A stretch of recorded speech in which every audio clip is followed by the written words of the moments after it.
Buenos días. En este momento damos inicio a la segunda mesa de este primer coloquio. Hago mi signo en testimonio de verdad. Los secretarios de los obispos y los notarios eclesiásticos como agentes en la administración episcopal. Esta mesa se titula Enfoques y perspectivas en la labor de los secretarios y notarios episcopales. Y vamos a dar inicio con una primera ponencia que se titula La importancia de los notarios en el convento de monjas. Esta ponencia va a ser presentada por el maestro Felipe Castro Medina, investigador independiente. A continuación, una breve semblanza del maestro. El maestro es licenciado en Historia y maestro en Etnohistoria por la Universidad Autónoma de Yucatán. Ha impartido conferencias sobre el convento de monjas en varios eventos. También fue asesor de investigación del Diccionario Histórico de la Revolución Mexicana. En ese momento le cedemos la palabra al maestro para que haga la exposición de su ponencia, por favor. Muchas gracias. Pues buenos días a todos. Primero que nada, quiero agradecer a Carlos y a Anaí por la invitación a este evento, así como a la doctora Laura y a todos los que de alguna manera participaron en este interesante coloquio, que seguramente va a rendir muchos frutos. He escuchado con atención todas las ponencias. Cada uno de los investigadores ha presentado sus fuentes, sus enfoques y sus diversas aportaciones en sus ámbitos. Me llamó mucho la atención la primera, que es la doctora Berenice. Aclaro que yo no soy experto, como muchos, en el tema de los notarios, pero ella pudo clarificar muy bien los diferentes tipos de notarios que había, cuáles eran sus funciones. Entre ellas hablaba del notario de visitas, hablaba del notario mayor, del secretario de Cámara de Gobierno, del notario receptor, y que una de estas características es, pues, el hecho de que tengan cierto conocimiento no solo de las leyes, sino también de las transacciones comerciales. Quisiera hacer una analogía entre, se ha hablado de que se carecen de estudios sobre los notarios, es lo mismo sucede con el tema de las monjas concepcionistas. La historiografía pues no le ha hecho justicia, hay algunos trabajos aislados. Por lo tanto, cuando se me hizo la invitación, el primer punto que yo tenía pendiente es ver cómo vincular a estos personajes que estaban presentes en los documentos, eran parte importante también en la vida conventual. Pues en este sentido le voy a dar la lectura a mi ponencia y al final con las preguntas con mucho gusto. ¿Sí me escuchan bien, verdad? Sí, maestro, adelante, por Ok, favor. ok. El convento de monjas de Yucatán, llamado de la Consolación, perteneciente a la Orden Concepcionista Femenina Franciscana, de vida contemplativa, único en la península de Yucatán. Estuvo vigente durante casi 3 siglos, desde su fundación en 1596 hasta la exclaustración de las religiosas en el año de 1867. Este funcionó como una institución religiosa económica, lo segundo debido a las diversas transacciones que se realizaron y que más adelante explicaré. Durante el siglo XVI, los conventos femeninos novohispanos se encontraban bajo la dirección de la clerecía masculina. Cada obispado tenía un vicario de monjas que supervisaba las actividades de los conventos bajo la jurisdicción episcopal. Por lo tanto, todas las disposiciones y normas provenían de esa instancia y las autoridades que estaban subordinadas, entre ellos los notarios eclesiásticos y secretarios. Los notarios y su importancia quedó establecida desde la regla constitutiva. Aparte de los fines espirituales de las religiosas, es decir, ser esposas de Cristo, los votos que hacían de obediencia, castidad, la vida en claustro, etc., se realizaban diversos procesos económicos, como el pago de dotes, hipotecas, testamentos, préstamos de capital, deudas, compraventas, litigios por cobros, etc., que necesariamente se requería la intervención de los notarios, tanto laicos como eclesiásticos. El papel de estos funcionarios fue primordial en la vida conventual, ya que participaron en las diversas etapas religiosas. Sus nombres y cargos aparecen en la documentación. En lo económico, los conventos, para evitar problemas financieros, debían exigir una declaración notarial para todas las transacciones realizadas y las revisiones de los libros. Tanto la abadesa como otras autoridades de gobierno, como la vicaria y la contadora, al igual que madres consejeras, estuvieron al pendiente de las finanzas internas. Los litigios y apelaciones de las autoridades eclesiásticas y civiles mantenían ocupadas a la abadesa y sus monjas consejeras con asuntos no religiosos. Por su naturaleza, estos problemas requerían los servicios de abogados, administradores y consejeros eclesiásticos, quienes visitaban los conventos con frecuencia para dar notificaciones, recabar firmas y discutir estrategias con las religiosas. Como se infiere por la documentación administrativa, los conventos solían estar involucrados en demandas en contra de las propiedades de personas endeudadas, quienes habían fallecido debiéndole miles de pesos al convento. La portería fue un lugar muy visitado por los notarios, que intervenían en diversos momentos, como ya se había mencionado. Las visitas de los obispos o los que él designaba, luego de las recomendaciones que se hacían, estaban presentes dichos funcionarios. Como mencionaba la doctora, ese tipo de funcionarios, de notarios, eran notarios de visita. Algunos ejemplos de ellos los encontramos. Recuerdo un pergamino encontrado en una visita del obispo en el siglo XVII, en la cual pues ya estaba muy deteriorado y realmente para al extenderlo casi tenía un tamaño como de un periódico actual. Y las recomendaciones que hacía el obispo eran leídas ante la comunidad de religiosas y también se pegaba en alguna parte del convento. Algunos de los señalamientos que hacía este obispo era que había un gran número de criadas o sirvientas, quienes traían un desprestigio al convento por los chismeríos que constantemente traían al exterior, porque por norma religiosa lo que sucedía en el convento no podía ser conocido afuera. También pedía en este obispo, en ese edicto, a través del notario como de visita, que las seglaras y las sirvientas no estuvieran en el coro bajo, que era un lugar muy simbólico y muy importante, donde ocurrían muchas actividades del convento con las profesas. En 1786, la información de doña María de la Luz Elizalde para tomar el hábito de religiosa, el juez ilustrísimo del obispo es el notario Antonio Carvajal, secretario de Cámara y Gobierno. En 1755, el notario oficial Pedro León reconoce que está completa la dote de la hermana María Dolores Tobar. En caso de estar incompleta, pasaba un largo periodo para completarla y poder profesar de velo negro. En esta transición siempre estuvo la figura del notario. La aportación de la dote era fuente de ingresos del convento de 2,000 pesos. Estas se invertían en préstamos y adquisición de propiedades. Los pagos muchas ocasiones eran mediante hipotecas de estancias y haciendas o casas que servían de aval. Al no ser pagado el capital ofrecido, eran enajenadas. Por lo tanto, la actividad legal era constante de parte de los notarios. Desde el inicio, las novicias realizaban por norma su testamento para el voto de pobreza. En este se designaba a los padres, las que tenían pocas propiedades, las que eran acaudaladas, hacían donativos caritativos para las celebraciones del convento, fiestas religiosas, misas por el alma o adornos de la iglesia, apoyaban también la profesión de otras hermanas religiosas. Las decisiones personales basadas en la profunda fe religiosa obligaban a las religiosas a tratar con abogados para la ejecución de su testamento, encauzar sus donativos piadosos o recaudar los réditos de sus propiedades o capitales. Entre los intereses de las religiosas por el derecho personal estaba la propiedad de las celdas.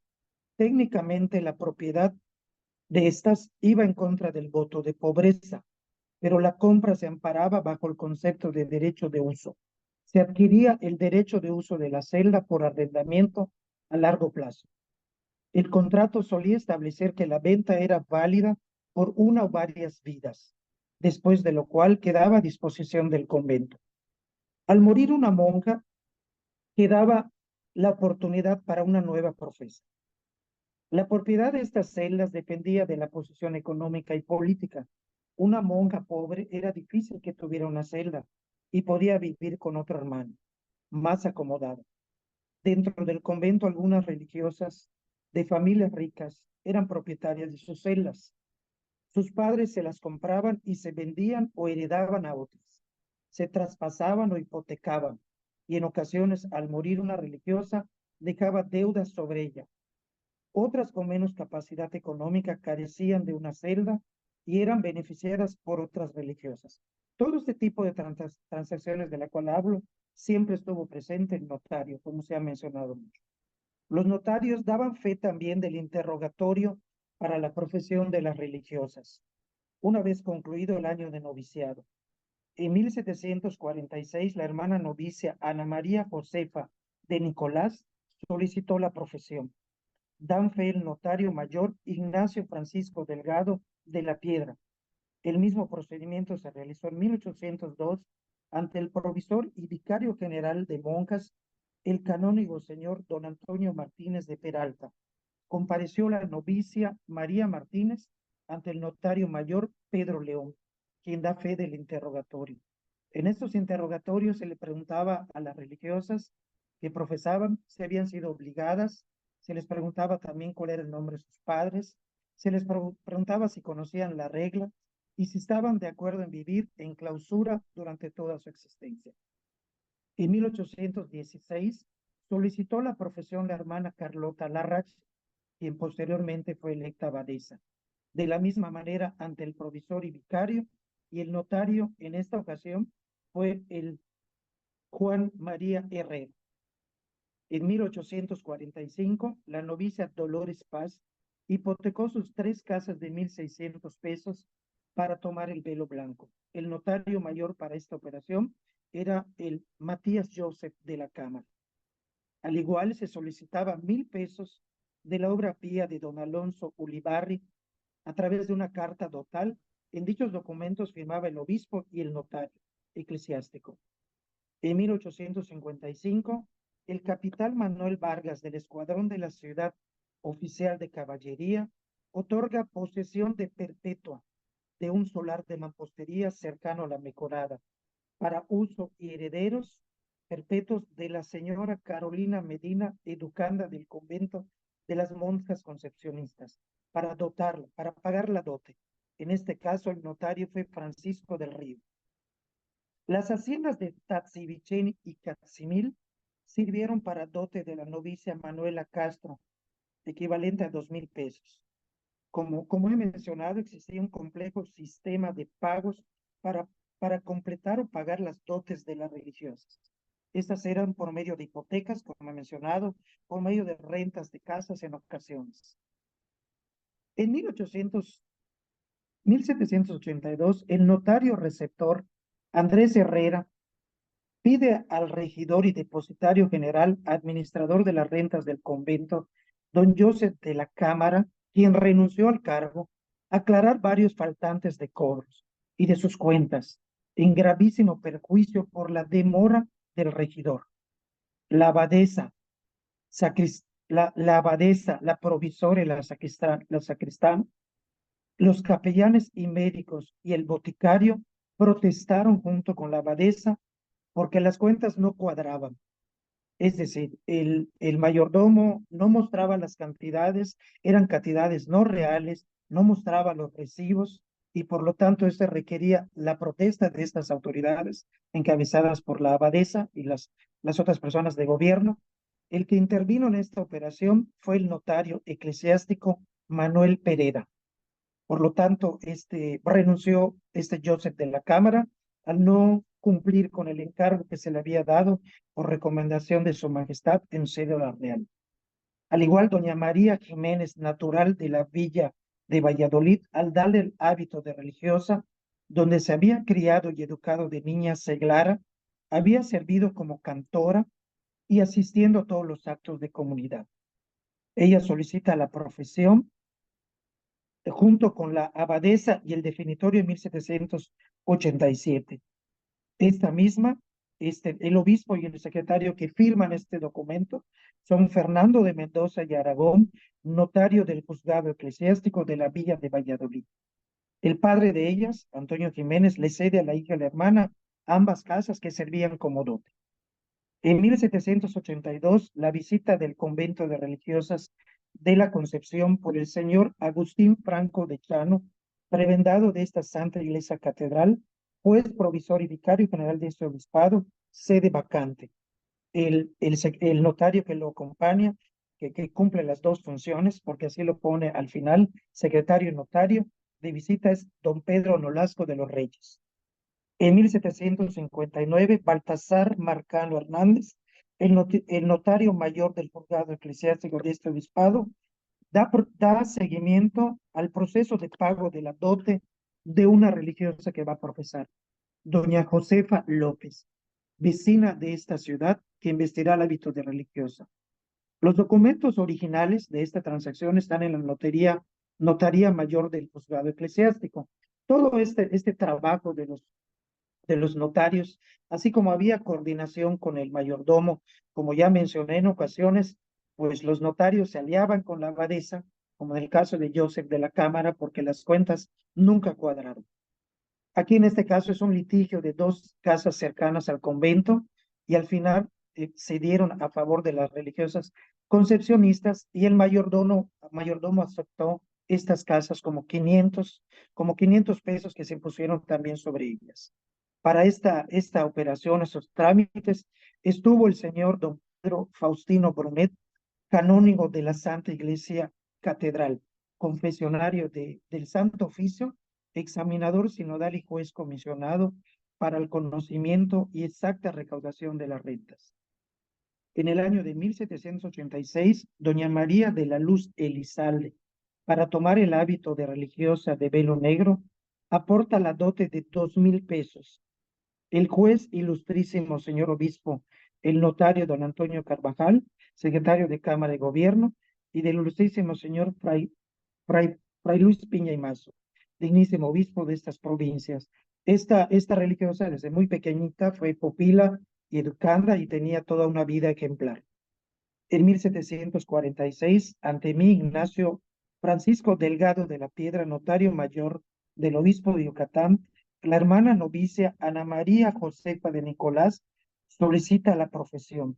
Ya se estaban haciendo las diligencias y terminó su noviciado, firmó también el obispo. En 1733, Nicolás del Castillo, notario mayor, también da fe, junto con la maestra de novicias y la abadesa, de una hija expósita, María Rudecinda Josefa del Corazón de Jesús de Mérida, sede vacante del obispado, puro voto y profesión. Ante todas las autoridades, también vivir en obediencia y castidad y guardar por encierro la regla. Pues con esto concluyo de manera muy breve mi exposición. En resumen, como yo dije, los notarios estaban presentes y eran muy importantes en la vida conventual. Lo veíamos en el pago de dotes, lo veíamos cuando la novicia estaba en transición del noviciado, que era un año de velo blanco, hacia novicia de velo negro. Lo veíamos en los litigios, cuando, por ejemplo, se pagaban las dotes y existían los famosos censos, muchas casas y propiedades se ponían a censo y estos no eran pagados, eran litigios constantes. En las cajas se pueden ver los documentos donde los notarios junto con las autoridades hacían una serie de juicios, como ya mencioné, y reclamos de bien, no solo de bienes, sino de cantidades de dinero. Igual también estos notarios eclesiásticos participaban en la limpieza de sangre. Cada religiosa cuando iba a entrar al convento, pues se verificaba que ella descendiera de españoles, de cristianos viejos y que no tuviera una mezcla con otro tipo de sangre. También los notarios participaban en este proceso de limpieza de sangre, con lo cual se hacía un expediente de cada religiosa. Como aclaré, no soy experto en notarios, pero sí me pude dar cuenta que en todas estas etapas que ya mencioné para no ser redundativo, estaba la figura del notario eclesiástico, igual del secretario. En constantes visitas de los obispos, estaban presentes, hacían, como decía la autora Berenice, recomendaciones al momento y solo puse de manera muy concreta los ejemplos. Bueno, por mi parte es todo y les doy las gracias por haberme escuchado. Si hubiera alguna duda, aclaración, pues con mucho gusto. Muchas gracias, maestro, por su interesante ponencia. También le pedimos a los asistentes que si por favor quieren hacer llegar una pregunta, duda, comentario, tanto al maestro como a alguno de los ponentes, favor de escribirlo en el chat. De todas maneras, una vez finalizadas las ponencias de cada uno de los participantes, se abrirá un espacio para preguntas, comentarios. Y en este momento le vamos a ceder la palabra a la maestra Elsie Anaí Mendoza Mo del Colegio de Michoacán, quien va a presentar la ponencia que se titula La incorporación de los hombres del obispo a un mundo corporativo en la diócesis de Yucatán durante el siglo XVIII. Una breve semblanza de la maestra. Es licenciada en Historia por la Universidad Autónoma de Yucatán, maestra en Historia por el Centro de Investigaciones y Estudios Superiores en Antropología Social, Unidad Peninsular, y estudiante de doctorado en Historia por el Centro de Estudios Históricos del Colegio de Michoacán. Se interesa por la historia de la educación y en la historia política de la Iglesia durante el periodo moderno. Actualmente está llevando a cabo una investigación sobre la cultura jurisdiccional en Yucatán a finales del siglo XVIII. Por favor, maestra. Gracias, señor Manuel. Bueno, gracias a todos los que están aquí. Bueno, lo que les voy a presentar ahora forma parte o es como he dicho, un paréntesis de la tesis doctoral. Entonces, esta idea salió precisamente en uno de los capítulos que realicé sobre el Cabildo Catedral. En este capítulo me interesé por dos cosas. En primer lugar, por la configuración de un orden normativo, es decir, cómo se configura el Cabildo Catedral a través de los ascensos, de la movilidad de los prebendados. Y en un segundo lugar, me interesó muchísimo cómo se vivía lo cotidiano en el Cabildo, es decir, los problemas, tanto entre ellos, con el obispo y con otras jurisdicciones. Entonces, lo que les voy a presentar se llama, y obviamente cambié el título porque conforme fui trabajándolo me di cuenta de un aspecto fundamental e interesante, que tiene que ver con la temporalidad. La incorporación de los hombres del obispo a un mundo corporativo en la diócesis de Yucatán, 1700-1760. ¿Por qué hasta 1760? Porque es cuando yo observo que se detiene esa participación de los familiares del obispo o que se vinculan a la curia episcopal a través de la Secretaría de Cámara de Gobierno dentro del Cabildo Catedral. Es decir, que a partir de 1760 ya no vemos a secretarios del obispo dentro del Cabildo Catedral. Eso también nos habla de de una dinámica propia del mismo cuerpo capitular. Bueno, para introducir a este tema, que me estorba esta cosita. Bueno, lo voy a poner acá.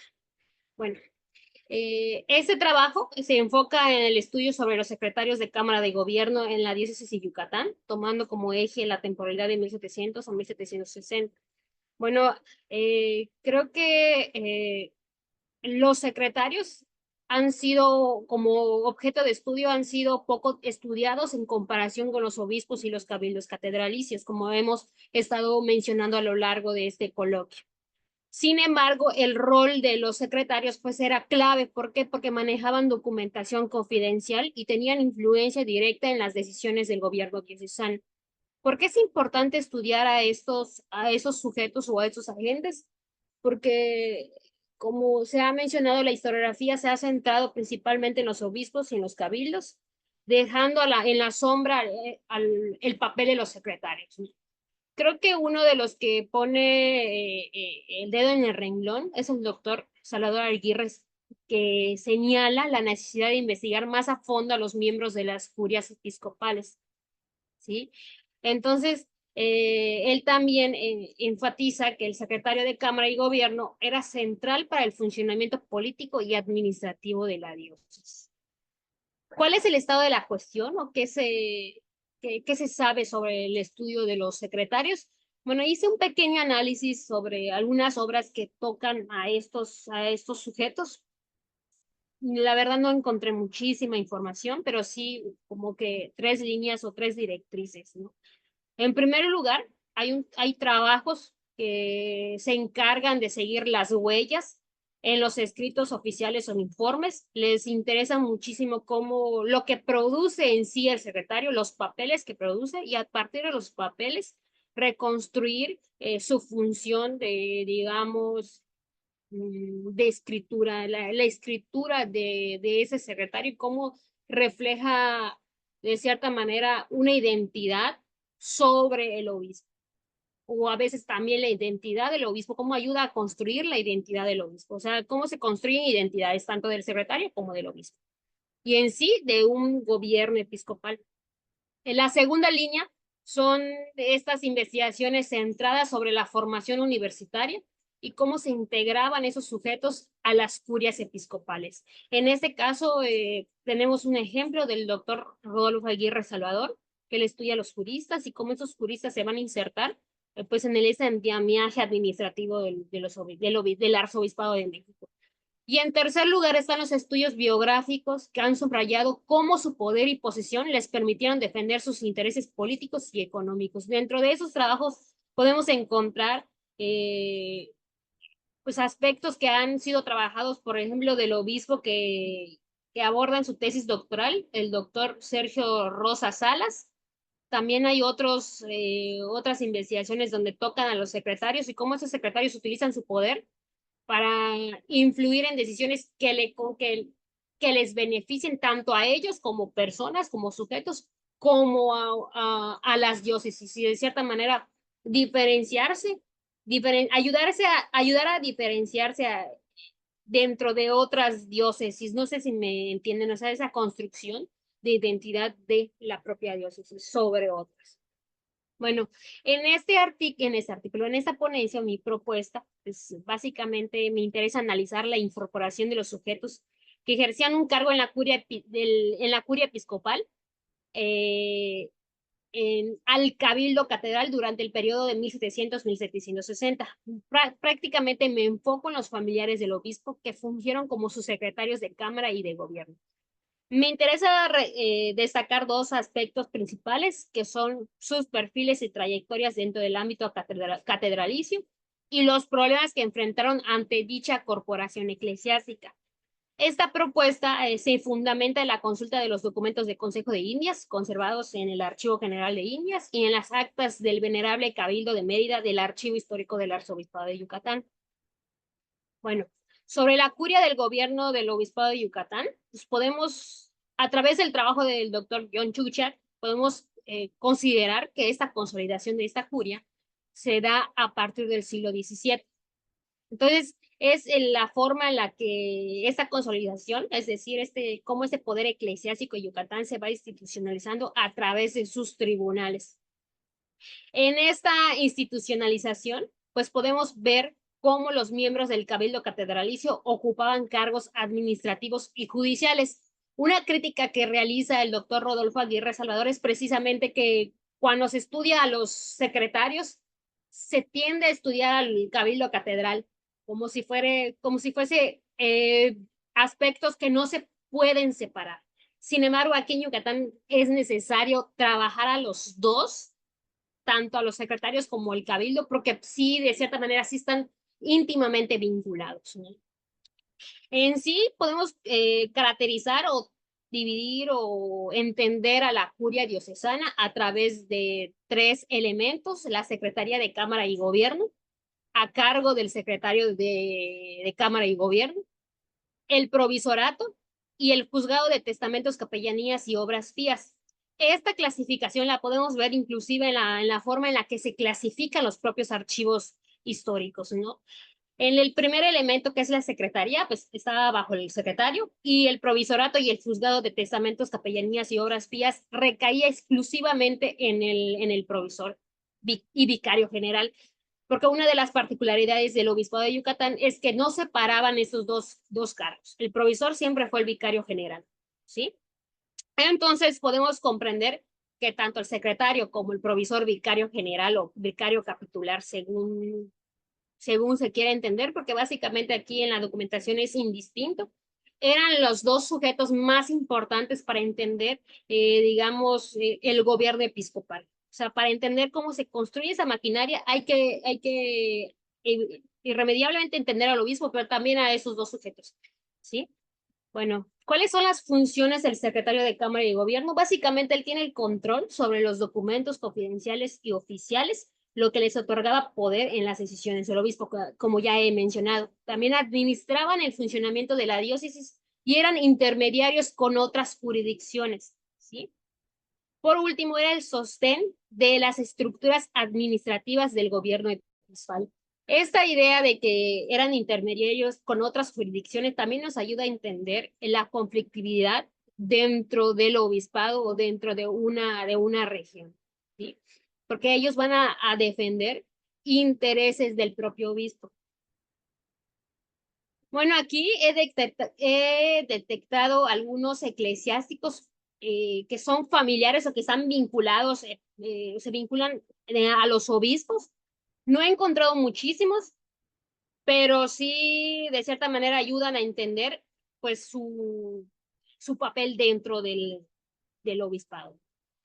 En primer lugar está Diego Leighton Tamudo, Francisco Eugenio Domínguez y Argáiz, Buenaventura Monreal, Manuel de la Peña y Carrasco, Miguel Jerónimo Ángel Labrador, Pedro Cetina y Bravo y Rafael de Gorospe.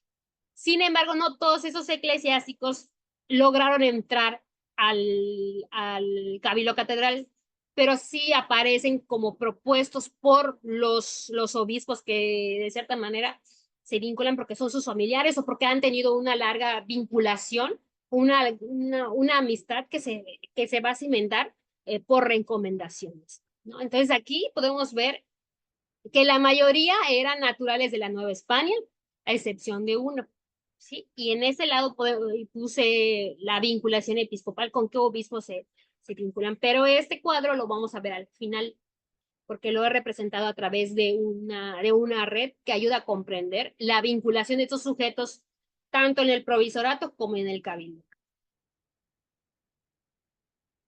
Bueno, sobre la movilidad capitular, de todos estos eclesiásticos que les presenté, solo 4 lograron llegar al cabildo catedral, pero no todos se quedaron. Los únicos que se quedaron es Buenaventura Monreal, Pedro de Cetina, Miguel Jerónimo Ángel Labrador. Manuel de la Peña no logró, o sea, ingresó al cabildo, pero aquí entra otra cuestión interesante del Cabildo Catedral de Yucatán. Este cabildo era de transición. Una vez que lograban entrar, pues ya les era más fácil la movilidad dentro de otros cabildos catedrales, ¿sí? Entonces, solo fue un cabildo de paso, una estrategia dentro de las carreras de esos prebendados. Entonces, a partir de este análisis, pues, ¿cuál es el origen de los secretarios del obispo? Pues básicamente provenían del entorno familiar o cercano del obispo o estaban vinculados al cabildo catedral. Pero aquí hay que diferenciar una cosa. Cuando provenían del entorno familiar o cercano del obispo, era para ingresar al cabildo catedral. Cuando estaban vinculados en el cabildo, es decir, cuando eran prebendados, les era más fácil ser secretarios. No sé si entienden la diferencia. Primero era importante ser familiar para ser secretario. Pero para ser secretario también, sobre todo en sede vacante, había que estar dentro del cabildo catedral. Entonces esas son las diferencias que he encontrado en esta cuestión y que pues intervienen en cómo cuál va a ser el origen de esos secretarios.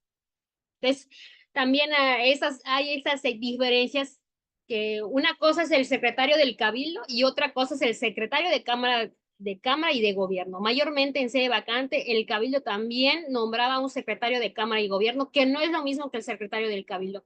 El secretario del Cabildo básicamente funcionaba también como un notario.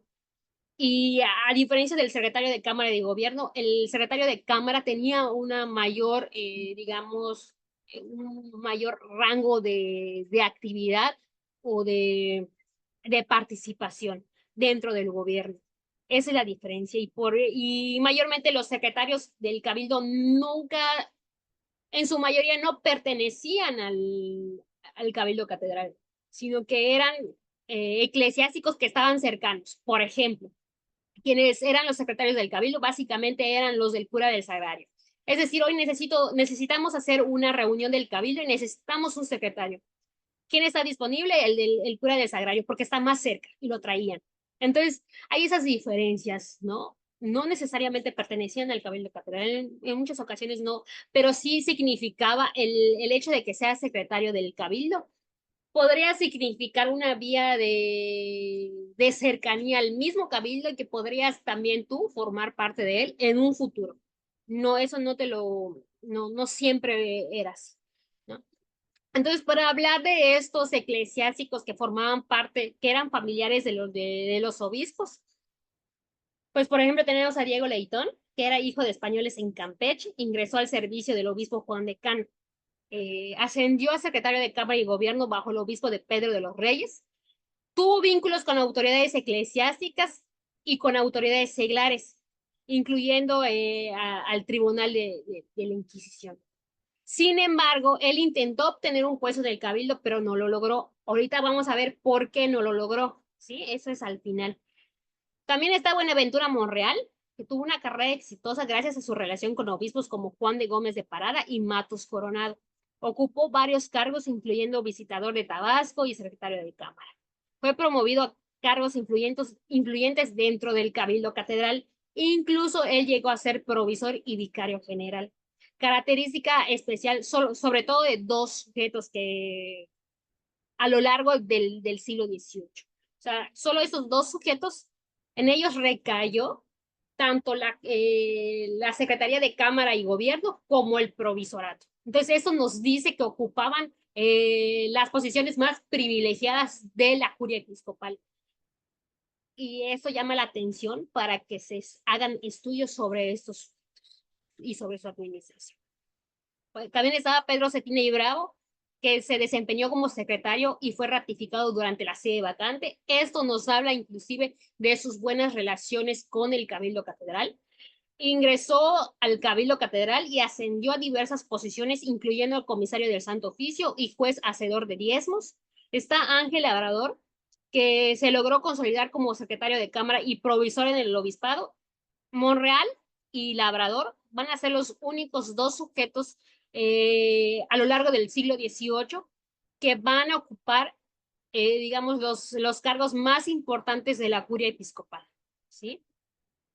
Y aparte de ser miembros del Cabildo Catedral, ¿sí? Si se dan cuenta, son hombres que ocupan todos los espacios de poder dentro del obispado. Y él va a tener una relación cercana con el obispo Castorena y Ursúa, y un respaldo de figuras influyentes de la provincia, tanto de los ámbitos educativos como de los ámbitos políticos.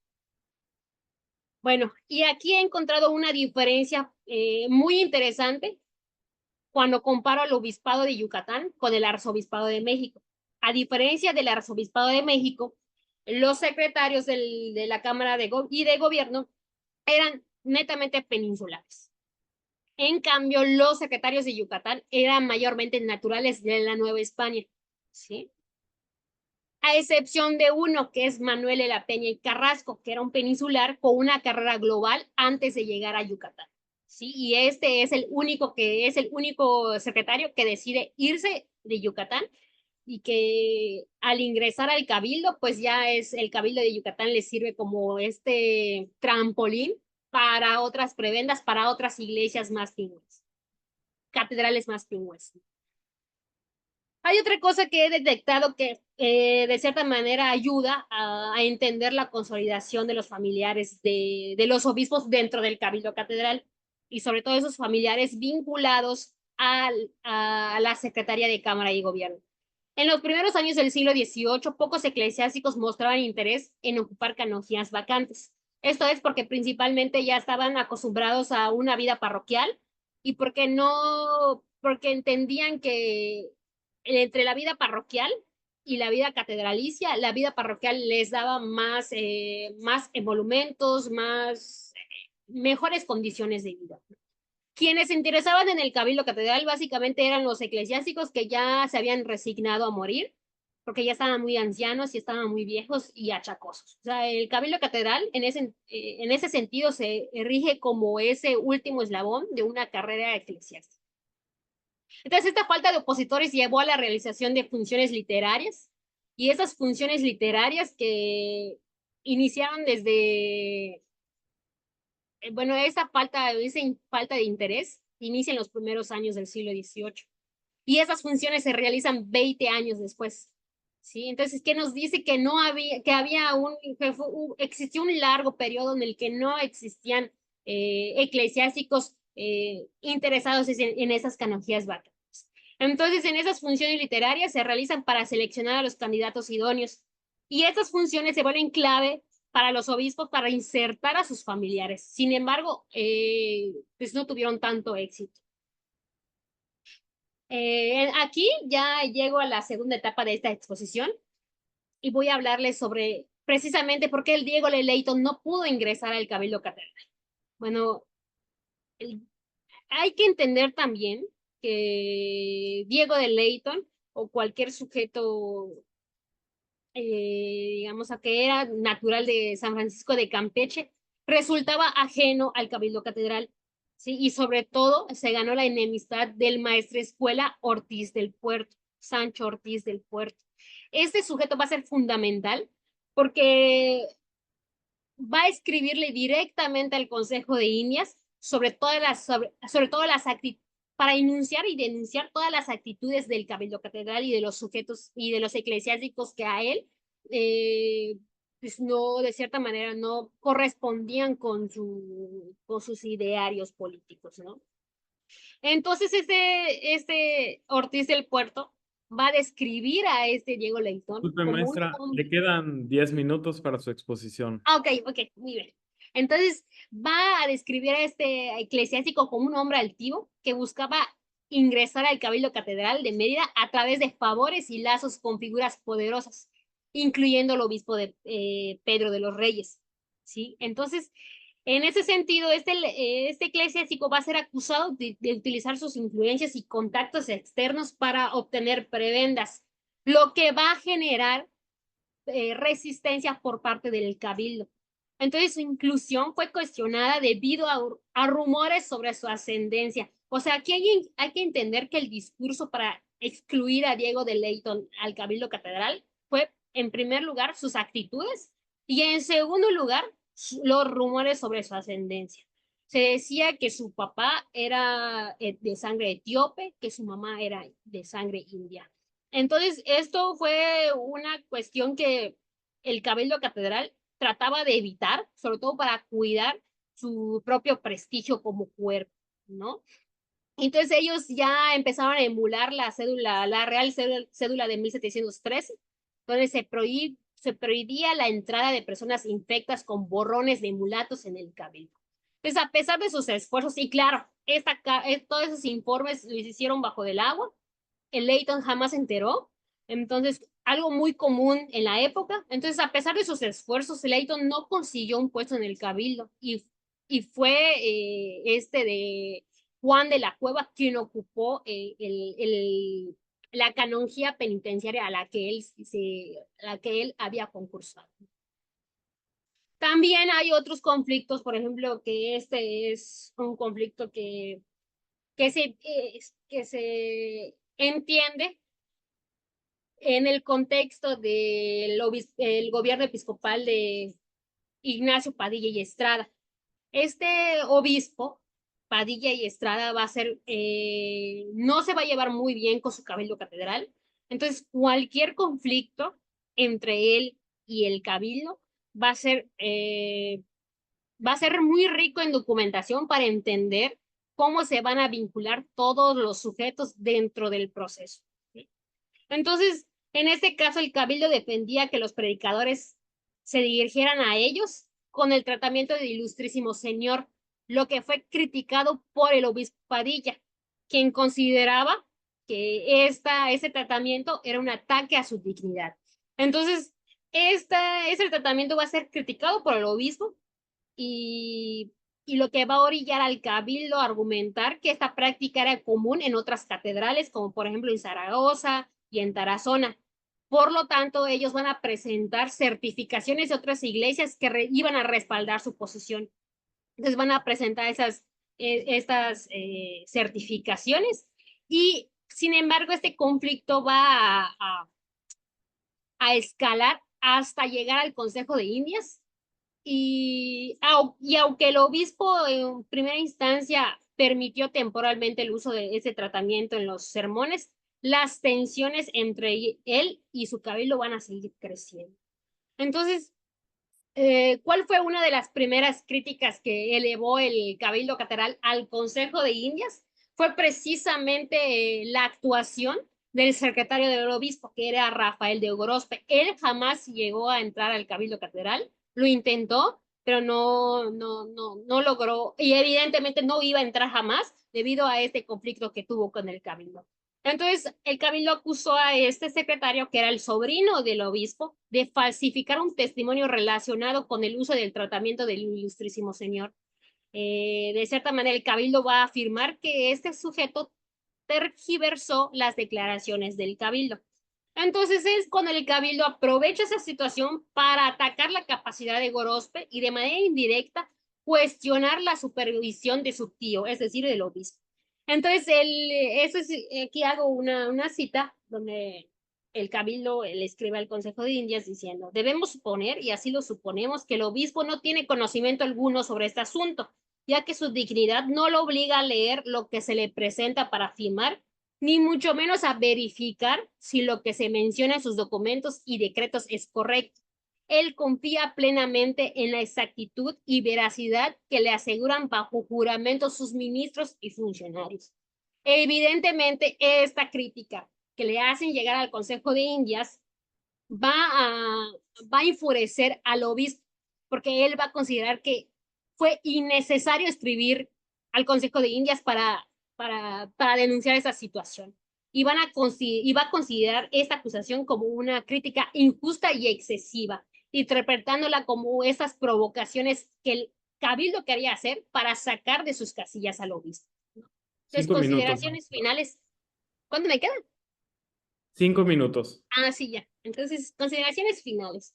Bueno, entonces, este es un apartado, como les mencioné, que es un paréntesis, es algo que logré rescatar de la tesis de uno de los capítulos. Lo estoy trabajando todavía, pero al menos estoy entendiendo que esta cercanía con los obispos, así como los vínculos familiares o académicos, eran factores determinantes sobre el ingreso del cabildo catedral. De cierta manera, los secretarios generalmente lograban posiciones privilegiadas gracias a estas conexiones, aunque no siempre conseguían asegurarse una prebenda dentro del cabildo. También es importante comprender la movilidad y las redes de poder. Las redes de poder y los vínculos personales con los obispos y otras figuras eclesiásticas o seglares resultaron fundamentales para la promoción de los secretarios episcopales. Que sí existían desafíos en la provisión de cargos capitulares y que, a pesar de la influencia y el prestigio de los secretarios episcopales, la provisión de cargos en el cabildo no siempre fue fácil. Y por último, hay esa diferencia, como les mencioné, entre el secretario de Cámara y de Gobierno, que es muy distinta cómo se nombra cuando existe sede plena y cuando existe sede vacante. Entonces, al final les dije que les iba a mostrar esta red que estoy construyendo. Y aquí podemos ver cómo hay eclesiásticos vinculados hacia la Secretaría de Cámara y Gobierno, que los eclesiásticos que aparecen son tanto los obispos como sus familiares y los eclesiásticos vinculados a ellos. Tenemos aquí la Secretaría de Cámara, el Cabildo Catedral y aquí el Provisorato. El Provisorato, hay solo dos sujetos vinculados a él: Buenaventura Monreal y Miguel Jerónimo Ángel Labrado. Entonces podemos ver que en el caso de los prebendados, Buenaventura Monreal estaba muy conectado con los obispos, y eso nos habla también de una tradición y una movilidad dentro del cuerpo capitular. Entonces, eso sería todo. Muchas gracias. Muchas gracias por su interesante exposición, maestra, por su ponencia. A continuación, le vamos a ceder la palabra al doctor Ramón Alonso Pérez Escutia, de la Facultad de Historia de la Universidad Michoacana de San Nicolás de Hidalgo, quien va a presentar la ponencia Aproximaciones a los perfiles biográficos y la labor de los secretarios de los obispos en Michoacán, siglos XVIII-XX. El doctor Ramón Pérez Escutia es precisamente doctor por la Universidad Michoacana de San Nicolás de Hidalgo. Es perfil deseable del Programa de Desarrollo del Profesorado, PRODEP. También es miembro del Sistema Nacional de Investigadores Nivel 2. Es profesor investigador titular B desde 1985 en la Facultad de Historia de la referida universidad y profesor de Historia en el Seminario Diocesano de Morelia entre el 2011 y el 2018. El doctor Pérez Escutia es autor de 15 libros individuales y 20 en coautoría sobre historia regional, historia de la Iglesia, historia militar, historia política y geografía histórica. También ha elaborado alrededor de 30 artículos y ensayos especializados en revistas y libros colectivos. Entre sus libros recientes cabe destacar Guerra Civil, Presbiterio y Feligresía, el Arzobispado de Michoacán en la Revolución Mexicana, 1910-1920, en coautoría con el clérigo e historiador Luis Daniel Rubio Morales, esto publicado en el 2023, así como el centenario de un ministerio sacerdotal, 1924-2024, vida y obra del presbítero Eleuterio Raya Zavala, también elaborado en coautoría con el padre Rubio Morales y publicado en el presente año. Le cedemos la palabra, por favor, doctor. Gracias, doctor Heredia. Un gusto acompañarlos. No sé si me veo y se ve la presentación. Sí, todo Sí. en orden. Bueno, les agradezco. Agradecido con los organizadores de este interesante evento. La verdad, estas figuras al interior del gobierno de la iglesia, pues que son difíciles y en la mayoría de los casos, pues pasan desapercibidas. Reparamos regularmente más pues en la figura de los obispos o de los canónigos, de los cabildos que tienen amplio ascendiente. Pues mi recorrido es bastante amplio, así es que trataré de hacer una cosa muy ejecutiva y muy rápida. Dejaré alguna cosa por si se ofrece en el espacio de preguntas y respuestas. ¿Lo avanzas, por favor, Anaí? Bueno, quiero empezar con no sé si, sí, quiero empezar con este personaje que es el más longevo de los secretarios de Cámara y de Gobierno que hubo en el obispado de Michoacán, Santiago Camiña López de la Fuente. Este personaje, oriundo del pueblo de Acámbaro, administrado por los padres franciscanos, hijo de migrantes gallegos de primera generación, y que bueno, junto con sus hermanos Tiburcio y Manuel, pues realizan la carrera eclesiástica en tiempos que son relativamente convulsos para la iglesia en Michoacán. Lo vas avanzando, se suceden una serie de grandes procesos que trastocan en lo particular esta provincia eclesiástica, como es la creación del obispado, del seminario tridentino de Valladolid. Valladolid, a pesar de ser uno de los obispados primigenios, pues tuvo su seminario prácticamente en el ocaso del periodo colonial. Aquí la razón fue que Michoacán contaba pues desde el siglo XVI con el Colegio de San Nicolás que había fundado Vasco de Quiroga. La creación del seminario pues coincide con el proceso de estudio precisamente de Camiña y sus hermanos en el Colegio de San Nicolás Obispo. Avánzalo, por favor.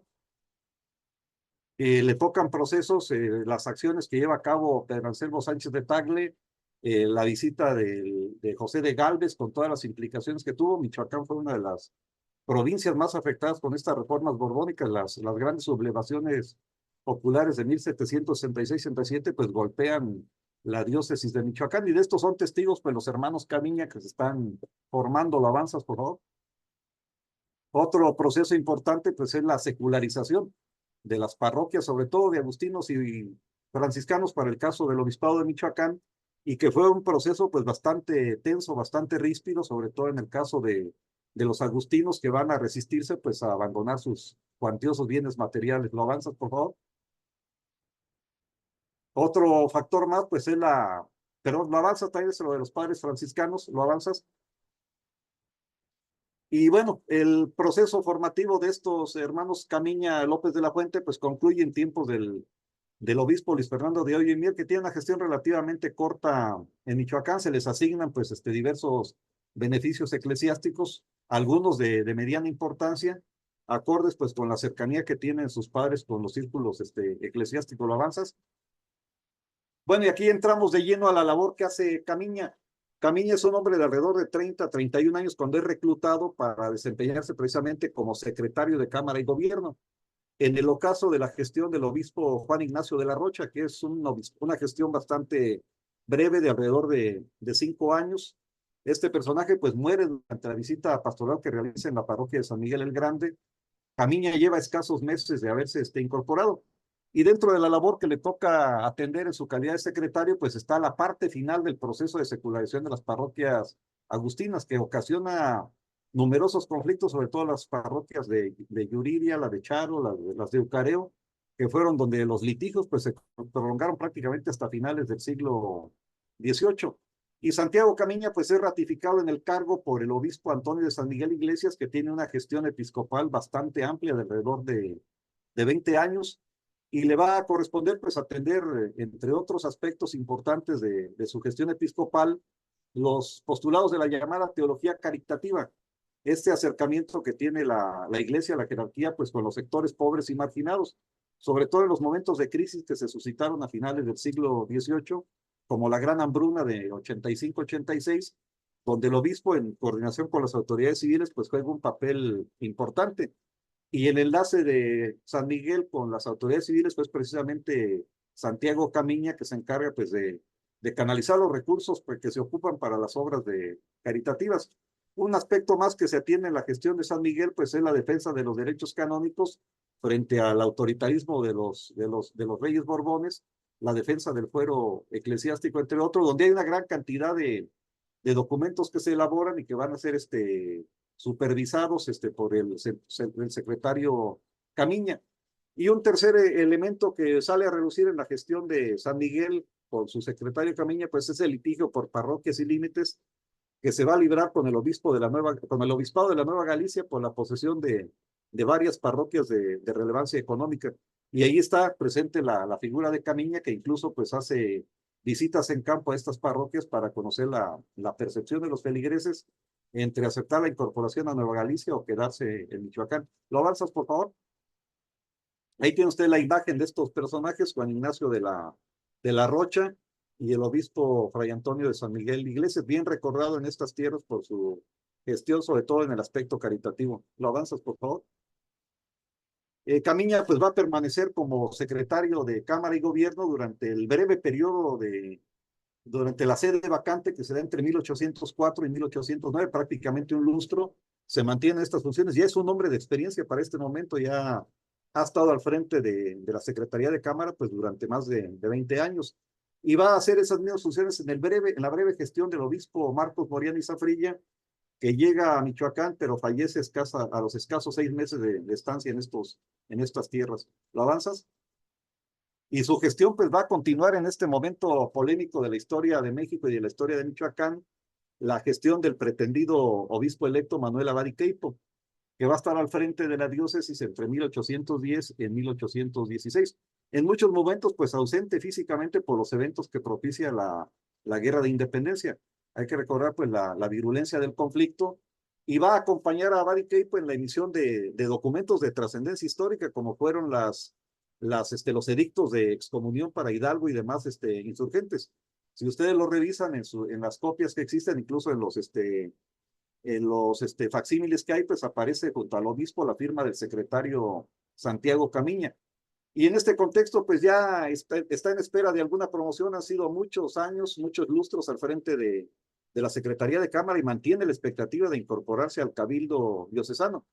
Aquí un dato interesante, las expectativas de Santiago pues chocan con las de su hermano Tiburcio, que también ha hecho una carrera eclesiástica bastante sólida, ha sido clérigo en San Luis Potosí, en León, parroquias importantes, y también mantiene la expectativa de ingresar al Cabildo Diocesano. Es hasta 1817, cuando ya es un hombre pues de 67 años prácticamente, que se le da una promoción como medio racionero. Esta promoción pues la gestiona Manuel Abad y Queipo en España y se le va a hacer efectiva, aunque Camiña pues la va a disfrutar relativamente poco tiempo, muere alrededor de 1825-26. ¿Lo avanzas, por favor? Y ya en tiempos de la larga sede vacante, ahí hay un error en la sede vacante, en el cuadro es 1816, aunque la mayoría de los autores no validan la gestión de Abad y Queipo y dicen que son desde 1810 hasta 1831, un muy largo periodo de sede vacante donde, pues ante la salida de Camiña para incorporarse al Cabildo, tenemos una serie de personajes que hacen funciones interinas. Ahí hay una lista, Manuel Martín del Campo, que es notario mayor, pero que al mismo tiempo hace las funciones de secretario de Cámara. Le corresponde atender pues la coyuntura del final de la Guerra de Independencia y la consumación. Y empiezan a dilucidarse cuestiones como la cuestión del patronato, donde el cabildo eclesiástico le encarga diversas gestiones. Otro secretario de gobierno diocesano es Pablo Domínguez, un personaje que regresará después al cabildo unos meses en el 22 y estará de regreso. Atanasio Domínguez lo pongo Anastasio porque en los propios directorios oficiales no se ponen de acuerdo. En los directorios eclesiásticos aparece como Atanasio o aparece como Anastasio. Hace funciones de prosecretario de gobierno entre 23 y 30, con algunas innovaciones importantes. En algún momento Atanasio Domínguez también fue diputado al Congreso de Michoacán. Acuérdense que hay un periodo en el que pues, los clérigos tienen una parte importante en los gobiernos republicanos, y Atanasio Domínguez, al tiempo que es prosecretario, pues también hace funciones de diputado en la legislatura, en la segunda legislatura constitucional de Michoacán. Le toca atender el liberalismo radical, la cuestión del patronato y de los diezmos. Otro asunto más es la creación de los estados de Michoacán, Guanajuato y San Luis Potosí, que complican mucho la relación del gobierno diocesano pues, con los gobiernos civiles de estas entidades. El obispado de Michoacán, para efectos civiles administrativos, pues se ha dividido en tres grandes entidades federativas. Y hay muchos asuntos complejos, la distribución de la masa decimal y la propia cuestión del patronato. ¿Lo avanzas, por favor? Ahí está el obispo Juan Cayetano Gómez Solís, que con el que se restaura pues, la normalidad en el episcopado de Michoacán, un personaje oriundo de Jalisco, y que va a ser una trayectoria pues importante. También estuvo fue senador de la República en el gobierno civil, y que viene a Michoacán pues a propuesta precisamente del presidente Anastasio Bustamante en aquel paquete de propuestas que hizo el padre Pablo Velázquez ante la Santa Sede. ¿Lo avanzas? Y su larga gestión pues también se caracteriza por la sucesión de personajes al frente de la Secretaría de Gobierno diocesano, la Secretaría de Cámara. Pablo Domínguez está de regreso. Le toca el tiempo de la reforma radical de Gómez Farías, la abolición de la coacción civil del pago del diezmo. Pedro Espinosa, que es oficial mayor del gobierno, y le toca pues la transición al centralismo. Mariano Rivas, secretario de Gobierno, que enfrenta pues, la sublevación federalista y los problemas que afectaron el gobierno diocesano. José María Arízaga, que va del 40 al 42 como prosecretario, se le promueve a secretario en el 43-50, y entre otras actividades que le tocan a Arízaga, pues es a ayudar al obispo Gómez de Portugal a la cuestión del préstamo de 15 millones de pesos que requería el gobierno civil para financiar la guerra contra Estados Unidos. Varios documentos son suscritos por Arízaga en representación de Portugal, que a final de cuentas, pues el gobierno el gobierno diocesano no proporciona estos recursos. ¿Lo avanzas? Otra gestión episcopal importante ya en la transición de obispado a arzobispado es la de Clemente de Jesús Munguía, ampliamente conocido en el escenario nacional. Aludiré en aras de ganar tiempo a hablar en detalle de él. ¿Lo avanzas? Y también le tocan una serie de personajes al frente de la Secretaría de Gobierno. Luis Gonzaga Sierra, que también viene de familias de mediana posición económica, que en los directorios eclesiásticos figura primero como prosecretario de gobierno y más adelante ya como secretario del gobierno diocesano, y acompaña al obispo Munguía y al cabildo en cuestiones fundamentales como la polémica de las subvenciones parroquiales la sublevación liberal de Ayutla, que son los primeros atisbos de trastocar los intereses de la iglesia, la guerra de reforma, que se acompaña, entre otros eventos, por el saqueo que se hace de los bienes de la catedral y el cierre que se hace del seminario tridentino en 1859. Y un personaje importante que en cuanto a longevidad, pues es el segundo después de Santiago Camiña, es Luis Macuset y Sornosa. Este personaje tiene una trayectoria genealógica similar. También es hijo de inmigrantes, en este caso sus padres son inmigrantes franceses.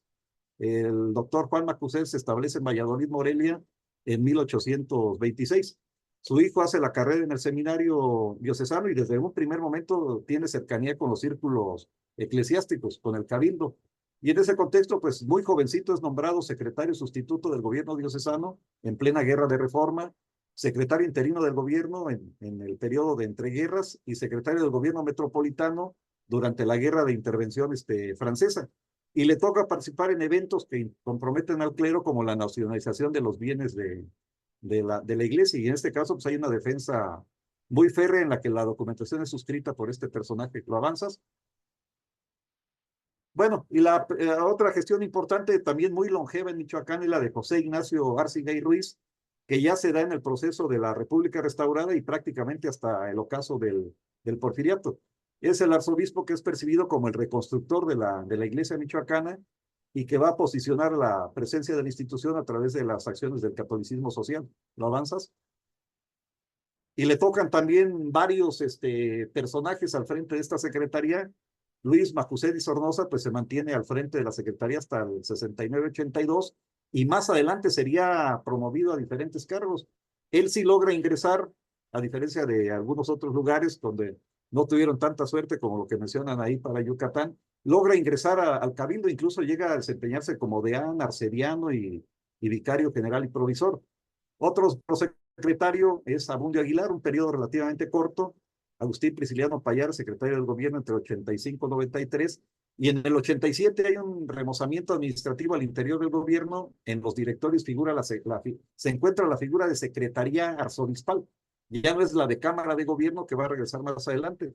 Emilio Burgos pues se desempeña en este cargo durante un poco más de 6 años. ¿Lo avanzas, por favor?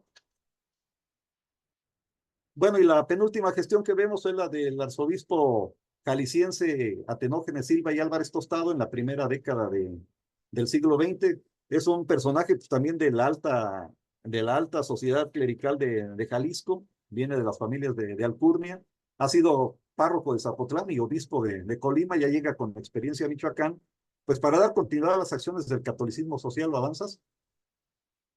Y estos son los personajes que hacen funciones en esta secretaría. Regresa la figura de secretaría de Cámara y Gobierno. Cada arzobispo tenía pues su peculiar percepción de esta administración.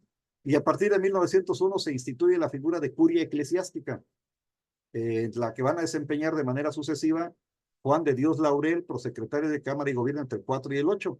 Y pongo especial atención en este último personaje, Francisco Vanegas Galván, que es secretario de Cámara y Gobierno y más adelante pues asciende al rango de canónigo electoral. Fue miembro del Cabildo Eclesiástico de Michoacán y de todos los secretarios de Cámara que ha habido en la historia del Arzobispado de Michoacán Morelia, es el único que llegó precisamente a desempeñar una silla episcopal. Fue primero fue administrador apostólico en Jalapa en tiempos de la Revolución Constitucionalista y más adelante pues se desempeña como obispo de Querétaro. Y entre otras actividades, pues va a ser de los ideólogos fundadores del Partido Católico Nacional. No es cosa menor pues el protagonismo de Venegas. Incluso tiene un libro con este título, El porqué del Partido Católico Nacional. ¿Lo avanzas? Y finalmente, esta también muy larga gestión episcopal en Michoacán, la segunda más longeva, la del arzobispo Leopoldo Ruiz y Flores, uno de los clérigos formados en el Colegio Pío Latinoamericano en Roma, con una muy larga trayectoria también en posiciones privilegiadas desde un principio, párroco de Tacubaya, profesor en Tacuba, en Guadalajara, abad de la Basílica de Guadalupe, obispo de León y obispo de Linares, Monterrey, de donde es promovido a Michoacán en 1912, al inicio de la parte álgida de la Revolución. ¿Lo avanzas? Y tiene como sus secretarios, está de regreso Juan de Dios Laurel, en funciones de prosecretario. A él le corresponde la parte álgida de la Revolución mexicana, el obispo el arzobispo Ruiz y Flores sale al exilio en 1914 y el prosecretario pues, debe atender cuestiones como la incautación de bienes del clero por parte de las fuerzas constitucionalistas.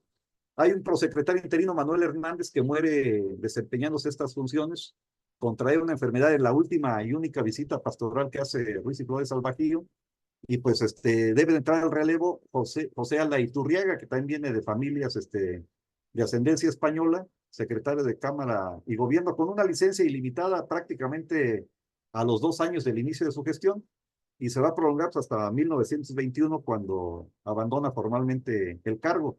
Y le tocan pues la parte álgida de la polarización entre católicos, liberales y socialistas, un tiempo muy difícil para el gobierno de la Iglesia. Y el último personaje considerado, Juan Bautista Huitrón, que es prosecretario de Cámara y Gobierno y es colega de nosotros, es uno de los clérigos historiadores de Michoacán, autor de una historia de la Iglesia de Michoacán que sigue teniendo mucha vigencia. Y ya son tiempos de transición, a él le toca la aplicación rigurosa de la legislación en materia de cultos, con base en el artículo 130 constitucional, y pues va configurando las condiciones que llevarían a la participación de los feligreses michoacanos, pues de lo que fue la guerra cristera.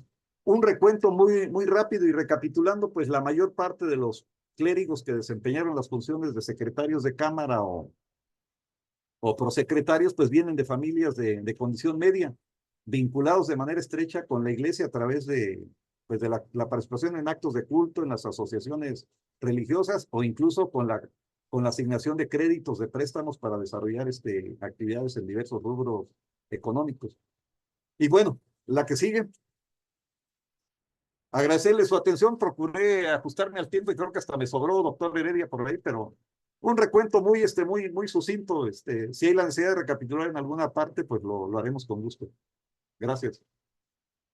Muchas gracias, doctor. Y digamos a todos los ponentes por ajustarse al tiempo. Recordar también a los asistentes, a los participantes, que al final habrá espacio para preguntas, comentarios o dudas que bien las pueden anotar en el chat o realizarlas de manera verbal. Para finalizar esta mesa 2 del coloquio, que trata sobre enfoques y perspectivas en la labor de los secretarios y notarios episcopales, le vamos a ceder la palabra al señor presbítero Juan Carlos López Martínez, de la diócesis de Ciudad Victoria, que va a presentar la ponencia titulada Fray Pascual B. Aguirre, segundo vicario apostólico de Tamaulipas. Hacemos una semblanza del presbítero López Martínez. Estudió ingeniería en manufactura industrial en la Universidad Politécnica de Victoria. Ingresó al seminario de Ciudad Victoria en el año 2014. Fue ordenado diácono para la diócesis de Ciudad Victoria el 14 de julio del 2023. Cursó filosofía en la Universidad de la Arquidiócesis de Monterrey y teología en la Universidad Pontificia de Comillas en Madrid. Actualmente realiza crónica religiosa relacionada con la vida eclesial e histórica de las parroquias de los 20 municipios del centro del estado de Tamaulipas. Ha realizado diplomados en la Universidad Pontificia de México en archivos eclesiásticos, historia del arte sacro, arte virreinal, iconografía cristiana y latín. Ha publicado reseñas de la historia de las parroquias en El Peregrino, órgano informativo diocesano. Ha colaborado en el archivo histórico de la Compañía de Jesús en España. Trabajó en la organización del archivo histórico de la Basílica de Nuestra Señora del Refugio en Ciudad Victoria y actualmente trabaja en el archivo histórico diocesano. Ha participado en el encuentro de los archivos en Tamaulipas, en el segundo encuentro de historia de Tamaulipas, en la Universidad Autónoma de Tamaulipas, y en el segundo coloquio internacional Visitas Pastorales en el Mundo Católico, organizado por el Colegio Mexiquense. Por favor, señor presbítero, puede proceder con su exposición. Muchísimas gracias por la invitación comité organizador. Esta presentación que voy a hacer acerca de este personaje forma parte de una investigación que estoy realizando, un episcopologio de todos los obispos de la diócesis, de la extinta diócesis de Tamaulipas, que es el génesis de lo que ahora son las diócesis de Ciudad Victoria, a la cual pertenezco, la diócesis de Matamoros y la diócesis de Tampico y la diócesis de Nuevo Laredo, antes de que se separaran.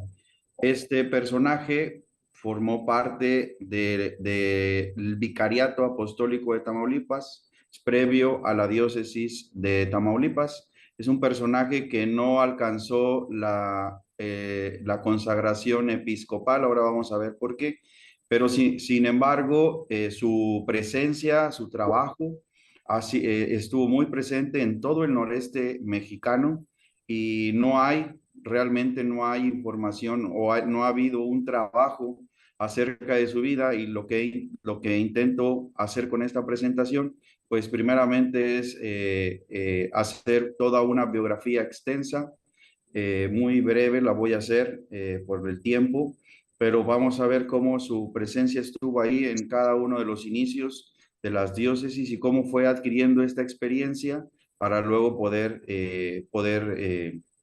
ejercer su ministerio en los distintos cargos que tuvo. Entonces ahí voy a empezar, avanzamos a los orígenes de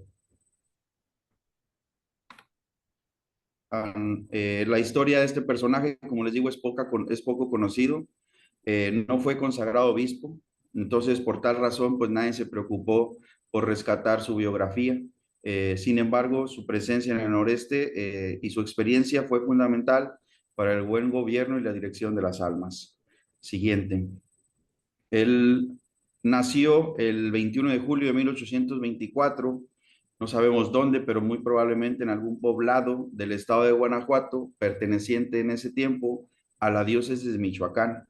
Fue bautizado con el nombre de Abundio Aguirre. En acta de defunción aparecen como sus padres Valentín Aguirre y Macaria Aguirre.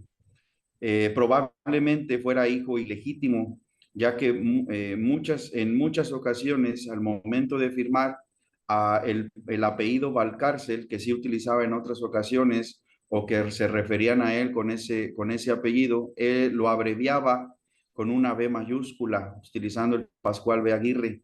Usó siempre el apellido materno, por el que fue conocido desde los primeros años de su formación y en toda su azarosa vida ministerial. A pesar de su magnífico desempeño, su experiencia y sabiduría, no se le concedió la dignidad episcopal, solo algunos oficios como canónigo, rector del seminario, gobernador de la Sagrada Mita, vicario apostólico y vicario general de las diócesis. Entonces, muy probablemente por estas dos razones, la abreviación de su apellido y que no se le fue concedida la dignidad episcopal. Ya tenemos, al menos en Tamaulipas, yo he identificado otros dos personajes que le dieron todos los títulos sabidos y por haber, menos la dignidad episcopal, don Silvestre C. Aguirre y otro personaje de Tampico, Manuel B. Viramontes. Entonces, y ambos abreviaban el apellido paterno. Entonces, y eso nos hace creer que pues haya sido hijo ilegítimo. Siguiente. Ingresó a la orden franciscana en 1843 en el Colegio de Guadalupe en Zacatecas. En el 44, al año siguiente, en una ceremonia celebrada a las 10 de la mañana, el padre guardián Bernardino de Jesús Pérez les dio los hábitos. En esa ceremonia ellos tomaron hábitos, él junto con otros 4 postulantes, entre los cuales se encontraba el que fuera del que va a ser secretario particular, secretario de gobierno, y su amigo inseparable, Julio Ramírez. En ese tiempo él tenía 20 años de edad. Siguiente. Estos nuevos coristas pasaron enseguida a estudiar durante 6 años siguientes la filosofía, la teología y la Sagrada Escritura. Se distinguió el señor Ramírez por su aplicación y talento, que dejó atrás a sus 4 compañeros, haciendo toda esta formación en la mitad del tiempo asignado. Siguiente. Al año siguiente, en fue el día 8 de octubre, el padre guardián dio a estos jóvenes, después de haber pasado todas las pruebas y asperezas del noviciado, la profesión solemne. Y ahí en esa profesión solemne cambió su nombre de Abundio Aguirre a Pascual de la Concepción B. Aguirre. Y Julio Ramírez adoptó el nombre de Francisco de la Concepción Ramírez y González. Entonces, ambos, como son compañeros de haber ingresado desde formación, y ambos hacen su profesión solemne, ambos toman este segundo nombre de la Concepción, Abundio Pascual de la Concepción y Julio Francisco Ramírez, perdón, Francisco de la Concepción. Entonces, ya desde ahí los va a unir esta amistad de primero de la formación y luego de la profesión perpetua. Siguiente. Se ordenó subdiácono y diácono, los ordenó el obispo Diego Aranda y Carpinteiro, obispo de Guadalajara, en la santuario de Nuestra Señora de San Juan de los Lagos, domingo 18 y 25 de 1846, respectivamente, junto con 11, fue ordenado junto con 11 compañeros más. Después realizó su examen para ser sacerdote en el colegio y fue mandado a Guadalajara para ser examinado, para poder confesar. Y fue ordenado en 1849 sacerdote por el mismo obispo en la catedral. Siguiente.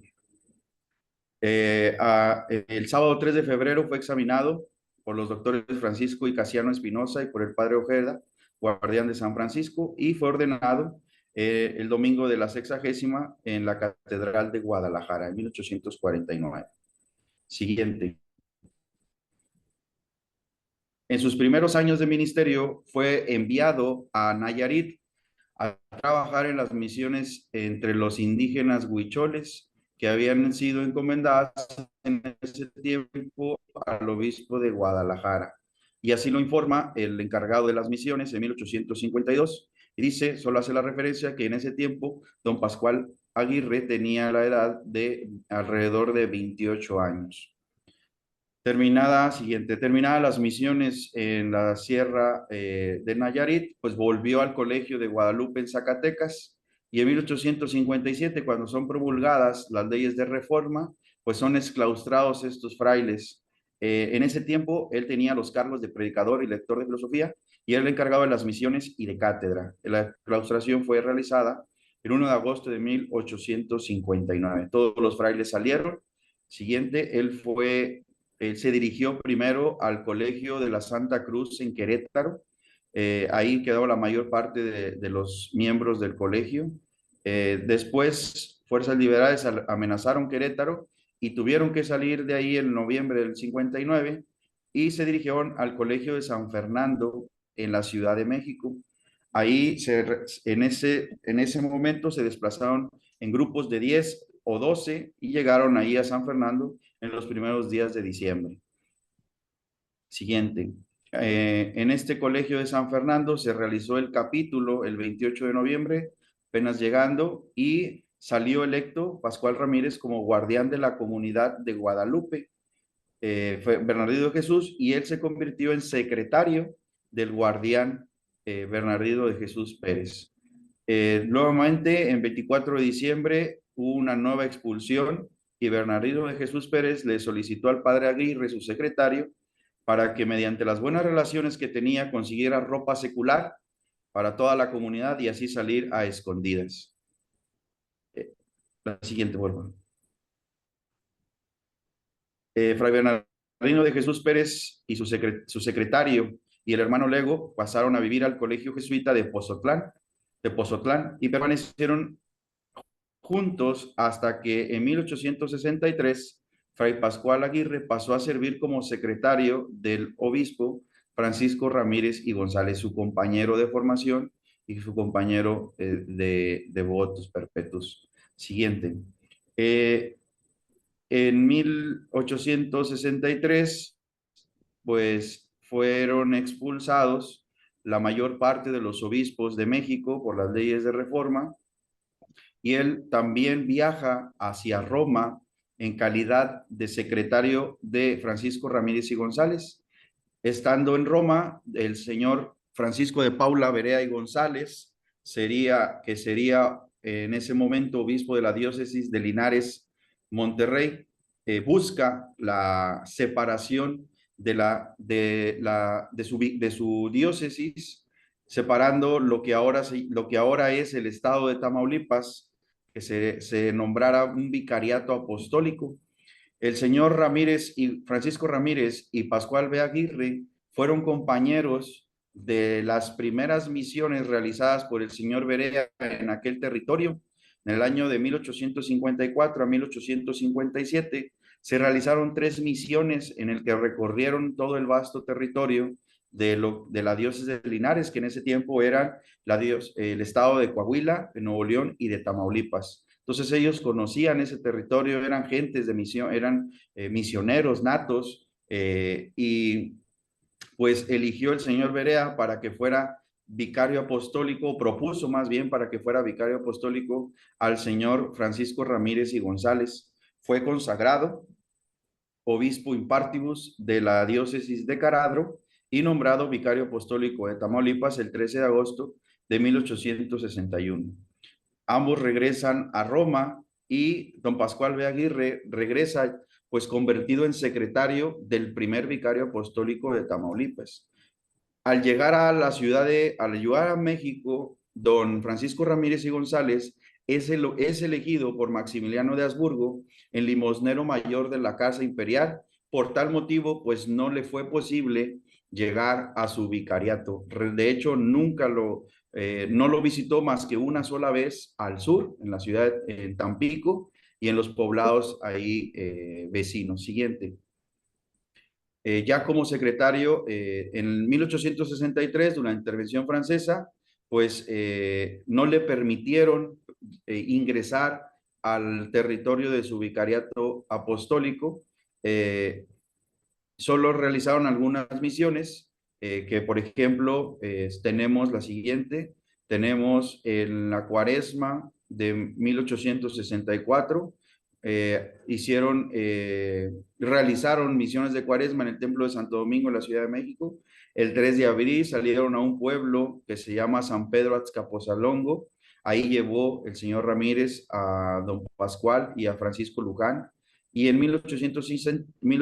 diciembre de 1864 realizaron la visita apostólica al vicariato en Tampico, en los poblados cercanos a Tampico, y a su regreso enfermaron de fiebre ambos.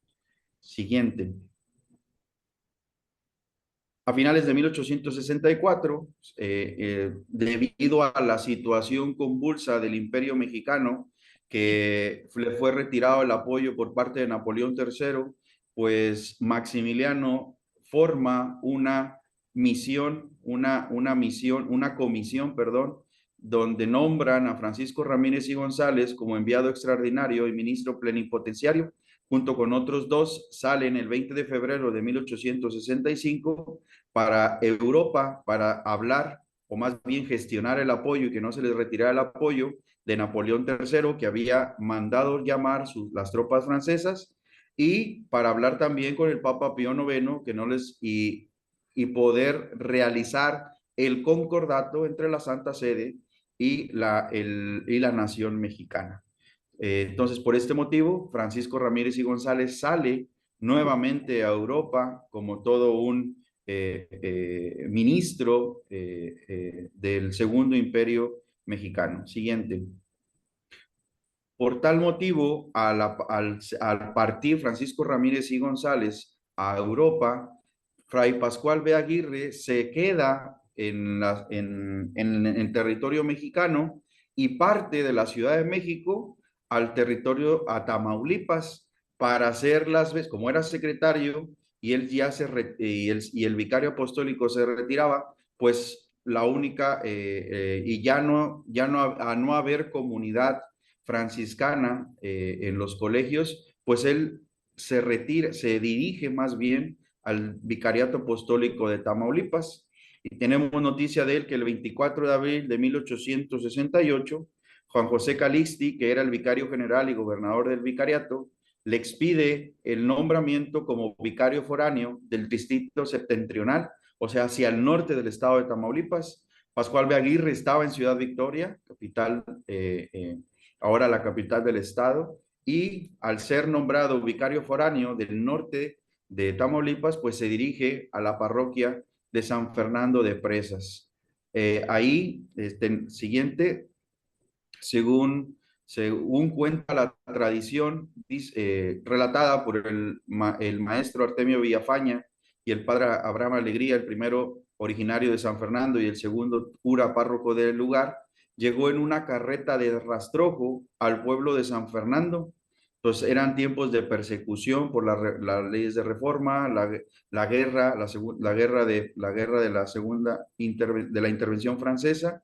Entonces él llega escondido en una carreta de rastrojo a San Fernando, preguntando por la familia Cárdenas, que era una familia no opulenta, pero de regular condición. Les pidió hospedaje y se lo concedieron. No dijo que era sacerdote, nada. Entonces, pues ya tenía experiencia en viajar a escondidas, ¿no? Desde la exclaustración, de ir viajando en ropa secular, pues de esa manera se dirigió de la Ciudad de México a la ciudad de San Fernando. Siguiente. Ahí, al llegar a la casa, les pareció a la familia una persona educada y de finos modales, lo sentaron a su mesa, ahí les confesó que era sacerdote y lo llevaron a la parroquia para que tomara posesión de esa parroquia que en ese momento estaba sola.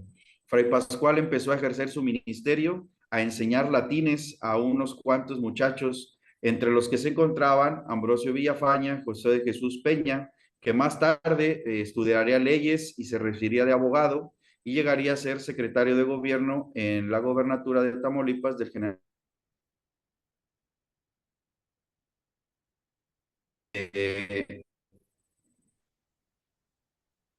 Sí, la siguiente, porfa.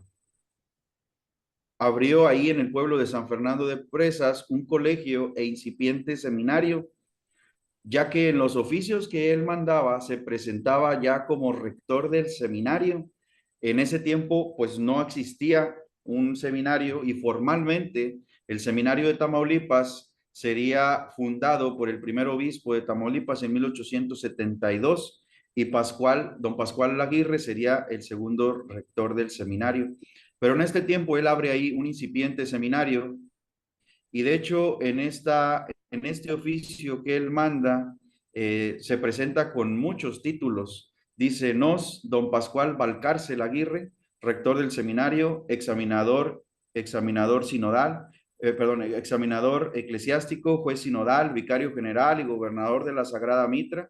Entonces, pues tiene todos los cargos y títulos. Al no haber mucho clero, al ser amigo y secretario del obispo Ramírez y González, pues asumía como, pues al ser el único y al poder tener este contacto con el obispo y sobre todo la amistad, ¿no? Siguiente. El 2 de noviembre de 1868 fue nombrado vicario general y gobernador de la Sagrada Mitra. Don Juan José Calixti en esta carta renuncia, más bien le pide renunciar porque era el clero de Linares y le dice, pues yo ya, pues a mí me pidieron y como ya llegó Pascual, pues yo ya me retiro, ¿no? Entonces hay confianza y hay amistad con él, con el obispo, pues yo la verdad me retiro. Entonces, don Francisco Ramírez nombra vicario general y gobernador de la Sagrada Mitra a don Pascual B. Aguirre, y él en funciones siguiente, pues actúa ya al ser secretario, pues en calidad de gobernador de la Mitra y secretario del obispo, pues escribe 12 directrices para el clero, para la conducción de los fieles, y dice ahí, de acuerdo con el señor Francisco Ramírez, entre ellas disponía que por las distancias que existían entre una y otra parroquia y la sede del vicariato que estaba en San Fernando, pues que algunas cosas las podían solucionar los vicarios foráneos, también la cuestión de permisos, etcétera, etcétera. Entonces, él ya en calidad de gobernador de la Mitra, pues comienza a gobernar todo, va a ser siempre en acuerdo con el señor Ramírez. Siguiente. Falleció el señor Francisco Ramírez, nunca pudo entrar a su vicariato. Cuando vuelve de la misión extraordinaria en Europa, llega a México, no puede entrar por ser obispo, se refugia en Cuba durante algunos 2 años, vuelve nuevamente por querer ingresar a su vicariato por Tamaulipas, por el norte de Tamaulipas, por Brownsville. No puede ingresar al ser obispo, no, por su calidad de obispo, y muere en brazos de Santiago, en Texas, cerca de Brownsville, el 18 de julio de 1869. El padre Aguirre estuvo muy probablemente junto al obispo Ramírez, al ser su amigo, al ser su compañero. Hay un espacio en el libro de bautismos entre el 12 de julio y el 21, entonces lo más probable es que estuviera en ese tiempo allá. Entonces, al quedar vacante el vicariato apostólico, manda una carta al señor Berea para poder preguntarle en qué era la situación en la que quedaba. Pues el obispo Berea consulta con los canonistas y le dice que siga fungiendo como vicario general hasta la respuesta en Roma. Siguiente. Después llega la respuesta de Roma y se le nombra como vicario apostólico hasta que se eleva un año probablemente, hasta que se eleva el vicariato apostólico a diócesis de Tamaulipas. Siguiente. Al ser creada la diócesis de Tamaulipas, pues el señor Ignacio Montes de Oca y Obregón invita a Pascual Aguirre a desempeñar el cargo de vicario general, que lo va a ejercer durante con el primero y segundo obispo de Tamaulipas. Siguiente. Con el segundo obispo también va a ser vicario general, participa en los 3 sínodos diocesanos y en 1882 lo envía nuevamente a la frontera, a la ciudad de Matamoros, muy probablemente por diferencias con con el segundo obispo, Eduardo Sánchez Camacho, por sus ideas, etcétera, etcétera, y pues ya él conocía ese territorio y esas iglesias pues desde hacía mucho tiempo, desde que eran tierras de misión. Y en 1889 se va de Matamoros, muy probablemente a la ciudad de Monterrey. Siguiente. Ahí en Monterrey conoce a Santa Garza Zambrano, que va a ser nombrado primer obispo de Saltillo, y con el obispo funda y se convierte en el primer rector del seminario de la diócesis de Saltillo. Siguiente. Con el segundo obispo de Saltillo, funge como gobernador de la Sagrada Mitra entre el primero y el segundo obispo de Saltillo, José María de Jesús Portugal y Cerratos, el segundo. Y en este es nombrado canónigo de la Catedral de Saltillo. Siguiente.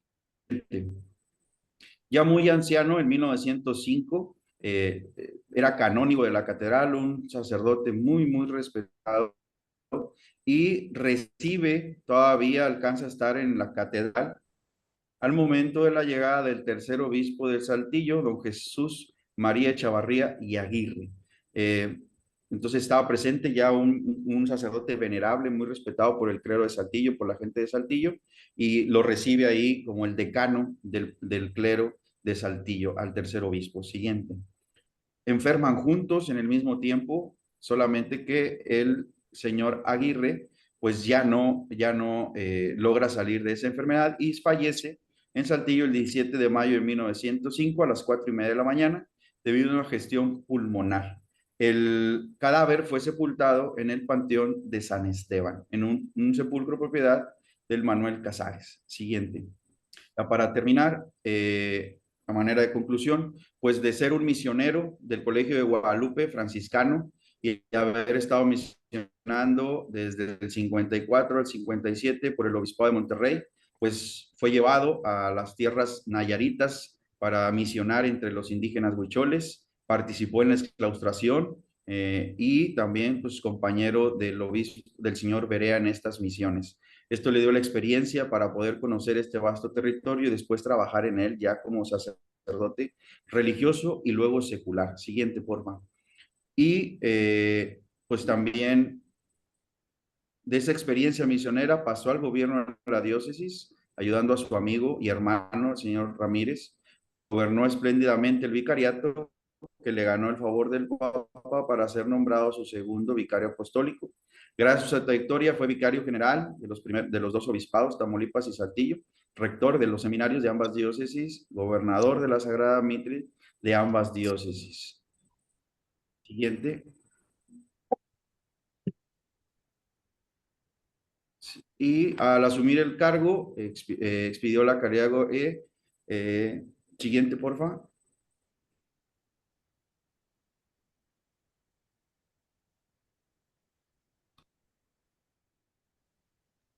No, creo que no avanza, ya no avanza. A ver. Parece que hay algún problema de conexión. No, no avanza. A ver ahí. Yo creo que ya son todas. Sí, creo que ya son Muy todas. bien, pues esta es la vida de este personaje, Pascual B. Aguirre, que pues he tratado de rescatar porque es un personaje que aunque no figuró mucho al no ser nombrado obispo, pero sí estuvo muy presente en todo el noreste mexicano.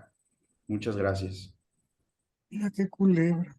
Muchas gracias por su interesante ponencia, señor presbítero. Y a continuación abrimos el espacio que habíamos comentado para cualquier pregunta, comentario que puedan tener de estas interesantes ponencias que se han planteado en la mesa de hoy y que pueden ser realizadas, acuérdense, por los comentarios o también de manera a viva voz. Estoy tratando, ya Luis Daniel Ruiz había hecho 2 preguntas para el maestro Felipe Castro. Sin embargo, ahorita veo que se desapareció el chat, Anaí. Dice algo de que el anfitrión ha desactivado. Entonces se perdieron las. Yo las tengo aquí. Si quieres, yo las puedo leer. Por favor. Sí, bueno, Luis Daniel Ruiz dice, hola, yo tengo 2 preguntas para el doctor Felipe. Solo permitió mujeres de limpia de sangre. O sea, solo las mujeres de... que sobre el ingreso de las mujeres. Pregunta si solo se permitió a las mujeres con sangre limpia o limpias de sangre, o se les permitió también ingresar a las mujeres indígenas o de color a los conventos. Entonces, la segunda pregunta es si hubo un momento de secularización de los bienes de las religiosas. Ok, ¿puedo responder las preguntas? Sí, ¿Anaí? sí. Ok, la primera pregunta que hacen, a ver si la entiendo bien.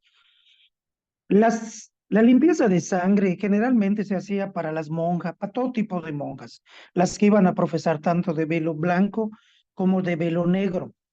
Las indígenas nunca y otras etnias nunca llegaron a profesar. Este tipo de mujeres servían más bien para trabajos domésticos o de sirvientas de las religiosas. Hablando de un tipo que se llamaban monjas donadas, eran monjas mulatas. Hay una monja mulata acá en el convento llamada Agustina, que llegaban a tener un tipo de hábito a este tipo de monjas, que en escala, digamos, jerárquica dentro del convento, era una escala superior. Esa escala tenían ellas, tenían un tipo de hábito, pero no llegaban a profesar de velo negro. Esa es la primera pregunta. La segunda, con respecto a entiendo que ya es la secularización, pues ya había comentado que en 1867, con las leyes de reforma que se dan posteriormente acá, con la llegada de Cepeda Peraza, pues lo que fue el convento de monjas se lotifica, estos lotes se ponen a subasta y se venden, y una parte de 2 lotes le quedan a lo que fue el convento, y se funda un colegio de primera, así se llamaba, un colegio de primera para niñas. Y ya lo que vienen siendo los bienes personales de las religiosas, de hecho he estado rastreando ello ya en el archivo de Concal, gracias al apoyo del amigo Carlos, pues aparecen los inventarios de ellas, muchos inventarios de tipo personal, imágenes, muebles, ropa, y que yo me ando preguntando dónde quedaron. Supongo que quedaron con sus familias. No sé si se refiere a la segunda pregunta, pero no he localizado más bienes. Hablando de los bienes, hablando del edificio, a eso me referí en la respuesta. Fue fraccionado y vendido en su gran mayoría de las 2 manzanas que correspondía al convento, pues queda una parte muy pequeña que todavía la podemos ver en lo que es la Casa de la Cultura del Mayab. Si es que respondí la pregunta, pues muchas gracias. Gracias. Anaí, parece que yo perdí como algunas funciones del Zoom porque yo no puedo ver como comentarios y esto. No sé si, porque yo le aprieto acá en participantes, pero no me permite como entrar al... Ah, bueno, ahora no, sí. Ahorita, una disculpa, sí puedo ver el chat. No sé si alguien más, tiene preguntas, las puede realizar vía el chat. También de manera, oral, o sea, a través de la voz. Y como tenemos tiempo a las 2, creo que en dado caso que, alguno de los ponentes quisiera ampliar o comentar algo en específico de su propia exposición, ya sabemos que los tiempos son muy apretados. También se abre ese espacio. Y de no ser así, se finalizaría, digamos, esta mesa de trabajo, recordando que de 5 a 6 p.m. está la mesa 3, titulada Fuentes de Estudio para los Hombres de Papel, y a las 6 de la tarde de este día, el doctor Sergio Rosas Salas presentará una conferencia magistral titulada El secretario episcopal y la construcción de una tradición en la jerarquía eclesiástica. Notas desde la diócesis de Puebla, siglos XVIII a XIX. Entonces, agradecer a todos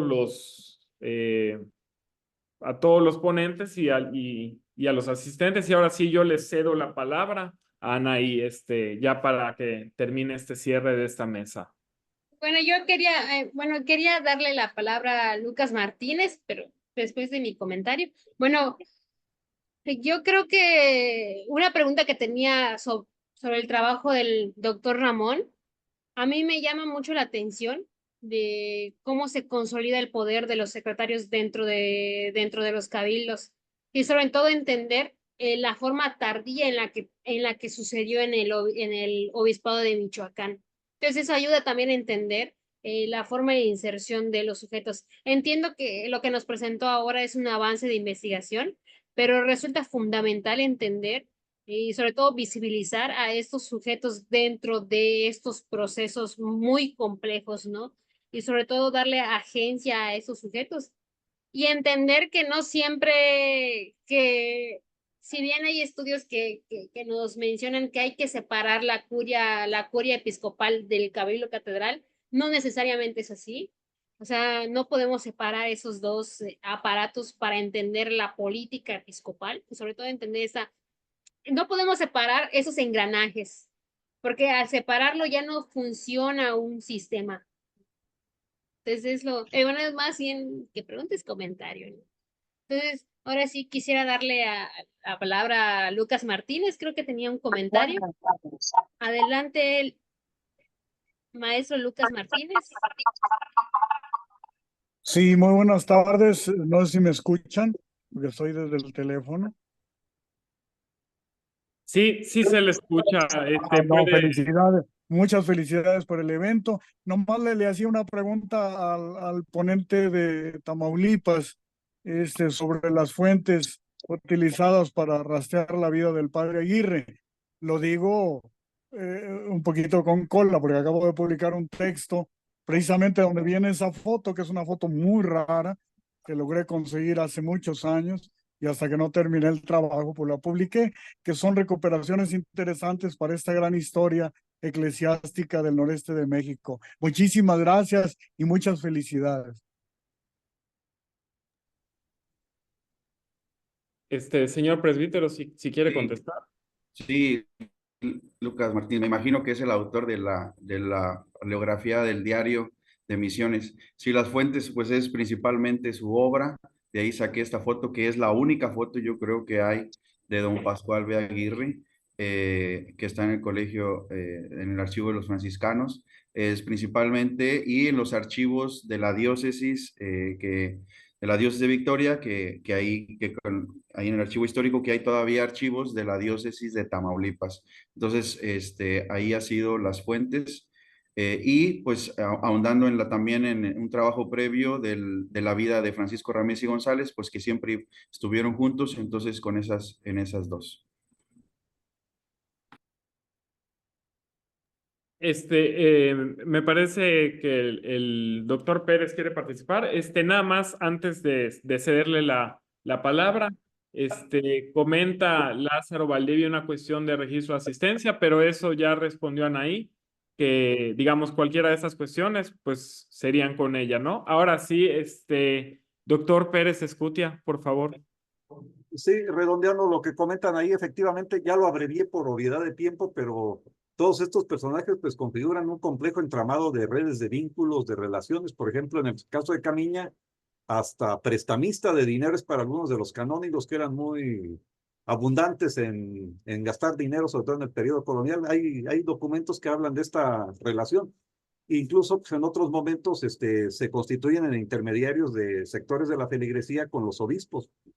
Sobre todo en tiempos de Árciga, pues sus secretarios se dieron a la tarea de colectar recursos entre los bienhechores para la construcción de lo que fue la segunda gran casa del seminario diocesano de Morelia, que se construyó tras la expropiación del primer edificio, que es ahora el Palacio de Gobierno de Michoacán. Pero sí, hay un complejo entramado, Ana, y da para mucho estos personajes que, como lo mencionaba, pues vienen de familias de abolengo muy vinculadas a los sectores clericales, incluso por generaciones. Y un comentario muy rápido ahí para el padre Juan Carlos López, con mi asociado, que es su colega, el padre Luis Daniel Rubio Morales, acá en Michoacán, que es el encargado también del archivo diocesano. Hicimos un trabajo sobre los obispos formados en el seminario diocesano de Morelia. Ahí hay algunos de estos personajes que usted está estudiando. Está Samuel Magaña, de los que recuerdo, está Jesús Tirado, que fue también allá obispo en Ciudad Victoria, y está Estanislao Alcaraz Figueroa, que también estuvieron por ahí. Nos podemos poner en contacto, padre, si me manda ahí está, me manda una petición de amistad del chat, del Face, y ahí nos ponemos de acuerdo para en lo que le podamos apoyar en este trabajo que está haciendo. Muchísimas gracias, sí, claro que sí. Es todo, doctor Heredia. Gracias, doctor. Acá en el chat, José Quesada menciona interesantes todas las ponencias.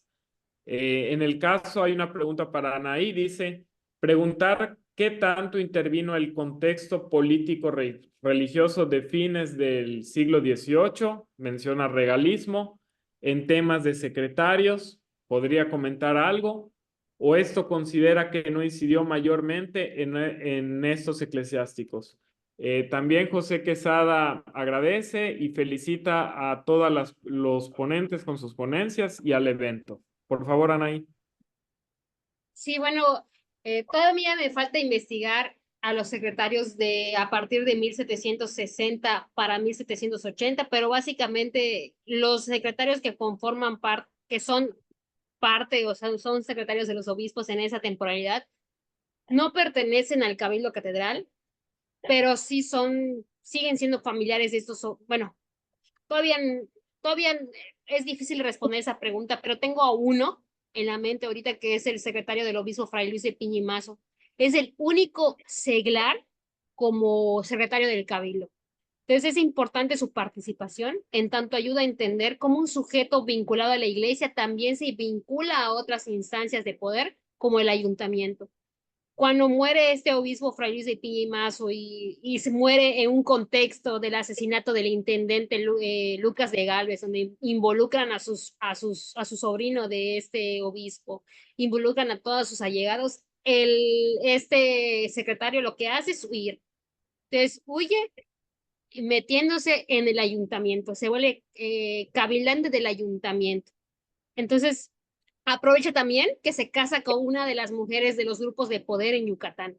Entonces, él busca deslindarse del de la curia episcopal, vinculándose en el ayuntamiento. O sea, son parte de unos equilibrios de poder local que responden a otros, siento que a otros intereses más allá del regalismo, más allá del contexto global pues, que permea pues esos ámbitos, ¿no? Pero es una pregunta todavía que no me siento lo suficientemente fuerte para responder. Hasta ahorita es lo que yo pienso, ¿no? Pero falta investigación sobre los secretarios, como dijo el doctor Ramón, o sea, creo que es interminable porque uno piensa también en otras fuentes, las fuentes de los testamentos ahí, va a salir más información todavía, esa vinculación, y sobre todo los familiares de los obispos, cómo se vinculan con otros espacios más allá de la región y cómo se vinculan con la región. O sea, creo que son los sujetos que más, que de cierta manera dibujan esa territorialización episcopal y los obispos. O sea, siento que son el alter ego, igual que los provisores del obispo, pero ellos sí son los que, son las raíces profundas del gobierno episcopal. Y ya. Gracias. Gracias por la pregunta. Quedan algunos minutitos si alguien tuviera alguna pregunta o comentario. De no ser así, por mi parte, unas felicitaciones a todos los ponentes por sus muy interesantes investigaciones y también agradecer a los asistentes, ¿no? Y recordar únicamente esta invitación, reiterar, la mesa 3, fuentes de estudio para los hombres de papel, a las 5, 6 de la tarde. Y se cierra este coloquio que ha sido tan enriquecedor y provechoso con esta conferencia magistral del doctor Sergio Rosas Salas, que trata sobre el secretario episcopal y la construcción de una tradición en la jerarquía eclesiástica. Notas de las diócesis de Puebla, siglos XVIII, siglos XIX. Agradezco mucho su atención y su asistencia.